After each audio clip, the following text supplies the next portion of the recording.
Combien d'oreilles avez-vous? 2. De combien d'oreilles avez-vous besoin? C'est une question plus délicate. Bien sûr, un garçon ou une fille peut entendre avec une seule oreille. Alès est né en Biélorussie avec une seule oreille. Il est né avec 1 mois d'avance. Il ne pesait pas autant que les autres bébés. Lorsqu'il a eu 3 mois, sa mère l'a emmené chez un médecin pour qu'il fasse des examens. Au cours de ces examens, le médecin a constaté qu'Alès n'entendait que d'une oreille. La mère d'Alès était choquée. Elle travaillait avec des enfants sourds. Elle les aimait autant qu'elle aimait les enfants entendants. Mais elle n'avait jamais imaginé que son propre enfant ne pourrait entendre avec les 2 oreilles. Elle pensait que le médecin avait dû commettre une erreur. Comme elle travaillait avec des enfants qui ne pouvaient pas entendre, elle savait aussi comment effectuer des tests auditifs.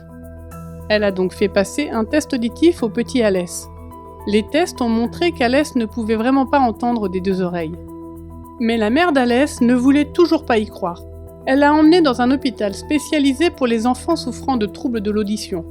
Le médecin a effectué ses propres tests. La mère d'Alès a regardé les tests sur un écran.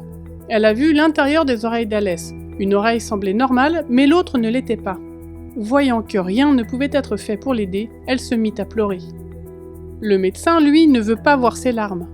« Pourquoi pleurez-vous » dit-il d'un ton bourru. « Votre fils n'entend que d'une oreille, mais c'est suffisant. » De retour à la maison, la mère d'Alès n'a pas cessé de pleurer encore et encore. Puis, elle parla à Dieu. « Pourquoi as-tu permis que cela se produise » demanda-t-elle. Au bout d'un moment, elle a mis de la musique sur son téléphone. Un magnifique hymne a commencé à être joué. Il avait pour titre « Plus près de toi, mon Dieu ». La mère d'Alès avait entendu cet hymne de nombreuses fois depuis qu'elle était petite. Mais pour la première fois, elle a compris que Dieu était vraiment près d'elle. Cela lui a fait du bien de savoir que Dieu était proche d'elle. Mais elle ne voulait pas croire qu'Alès n'entendrait jamais que d'une oreille. Elle a continué à parler à Dieu. « Tu peux tout faire, dit-elle. Si tu as donné la vie à mon fils avec une seule oreille, tu peux le guérir et lui donner la vie avec 2 oreilles. » 3 mois ont passé et c'était l'anniversaire du père d'Alès. Il ne voulait pas de fête, ni de gâteau, ni de cadeau pour son anniversaire. Il voulait seulement qu'Alès entende des 2 oreilles. « Notre fils entendra », a-t-il déclaré. « Dieu fera cela comme un cadeau pour mon anniversaire. » Ils ont prié et emmené Alès à l'hôpital pour un nouveau test auditif. Il n'y avait nulle part où s'asseoir pendant qu'ils attendaient. La mère d'Alès le portait dans les bras, mais il était si lourd. Finalement, leur tour arriva, le médecin les fit entrer.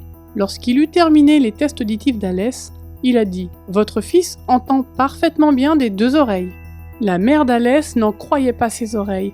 Elle était si heureuse. « C'est un miracle de Dieu !» s'exclama-t-elle. En effet, il s'agissait d'un miracle. La mère d'Alès avait vu l'intérieur de ses oreilles sur le moniteur 3 mois plus tôt. Elle avait vu qu'aucun médecin ne pourrait aider Alès. Mais le grand médecin Jésus-Christ avait guéri son fils. Désormais, Alès entendait des 2 oreilles. Le père d'Alès a pleuré de joie à l'annonce de la nouvelle. Il était si heureux que Dieu lui ait fait un si beau cadeau pour son anniversaire. Aujourd'hui, Alès est âgé de 6 ans et il entend parfaitement bien des 2 oreilles. Il utilise ses oreilles pour apprendre des versets de la Bible. Il utilise ses oreilles pour apprendre des chansons. Il aimerait utiliser ses oreilles pour apprendre à devenir médecin et aider d'autres garçons et filles. Il sait que son audition est un don de Dieu.